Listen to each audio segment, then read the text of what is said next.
دوی کور ته لاړل ترڅو د مړي لپاره عطر او خوشبويي تیار کړي. د شریعت په مطابق د عبادت په ورځ آرام وکړ او د یکشنبې په ورځ سهار وختي هغوی د عطرو سره قبر ته لاړل.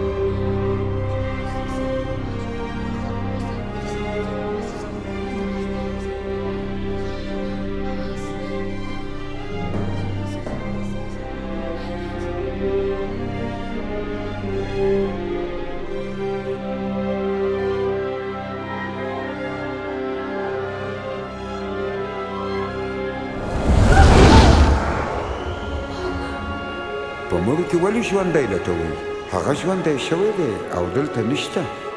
په یاد یې کړئ چې هغه څه ویلي وه، د انسان زوی به ګنهکارانو ته تسلیم کړی شي، په صلیب به مړ شي او په درېیمه ورځ به بېرته ژوندی شي.